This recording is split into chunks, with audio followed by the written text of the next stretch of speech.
तपस्या, प्रत्येक साधना, प्रत्येक गुण के साथ कोई न कोई कठिनाई जुड़ी हुई है।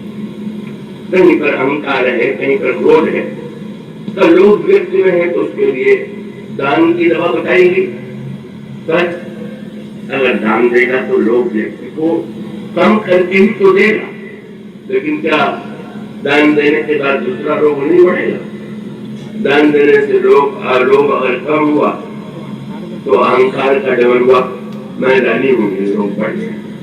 इतनी जटिल समस्या है ये जीवन में कि दवाइयां तो बहुत, पर वो सारी दवाइयों के साथ ये समस्या है कि वो दवाई अगर एक रोग को घटाती है तो दूसरे रोग को वो दवा बढ़ा देती है। इसलिए अब रामायण में जो संतुलित मन के रोगों का विश्लेषण और मन के रोगों की जो दवा बताई है और अलग अलग लोगों के लिए जो अलग अलग दवा, वो मूल सूत्र हुई। फिर रामायण में एक ही रोग अगर कई पात्रों को हो तो रामायण में जो दवा की गई सबकी अलग अलग दवा की गई।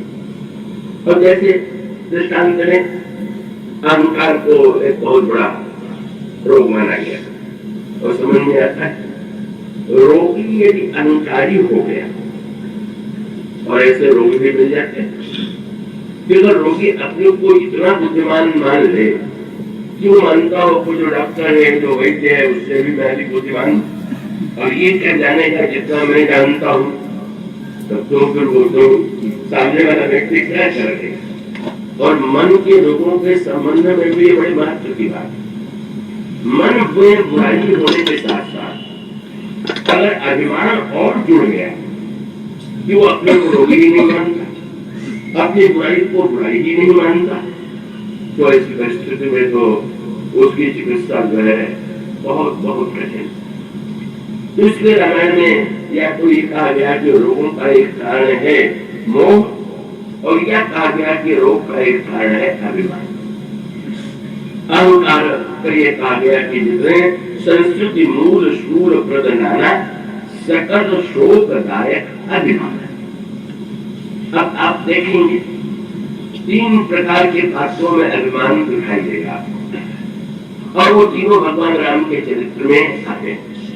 भगवान राम का चरित्र माने एक पूर्ण चरित्र जिसमें असंतुलन नहीं है कि एक विशेषता हो तो दूसरी विशेषता न हो, एक गुण हो तो दूसरा गुण न हो, ऐसा नहीं। तो अहंकार के 3 रूप उनके सामने आए, एक कुंभकर्ण के रूप में, दूसरा बाली के रूप में और तीसरा परशुराम जी के रूप में। परशुराम जी में अभिमान है पर वो सात्विक अभिमान, बाल में अभिमान है पर वो रजोगुणी अभिमान, और कुंभकर्ण में अभिमान है पर वो तमोगुणी अभिमान।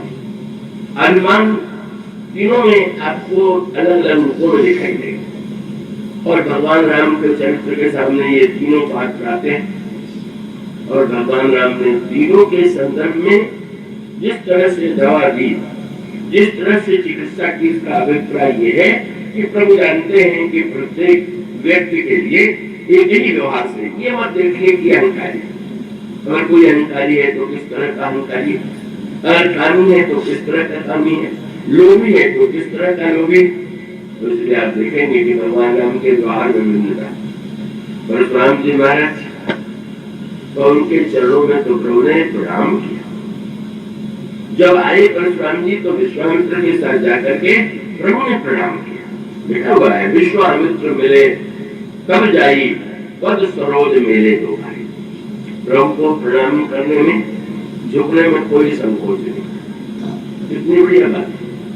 अभी भगवान श्री राम ने शंकर जी का ध्वंस तोड़कर वह कार्य किया है जो उस समय विश्व में कोई नहीं कर पाए। ऐसा महानतम व्यक्ति जिसके गले में जयमाल पड़ा हुआ है, पर जब वो साष्टांग प्रणाम करता है तो मानो भगवान राम का सूत्र ये है कि अगर किसी ने श्रेष्ठ कार्य किए हैं और वो भले ही उसमें अभिमान है, पर अगर सात्विक अभिमान है तो उसको सम्मान देना ये व्यक्ति का कर्तव्य है।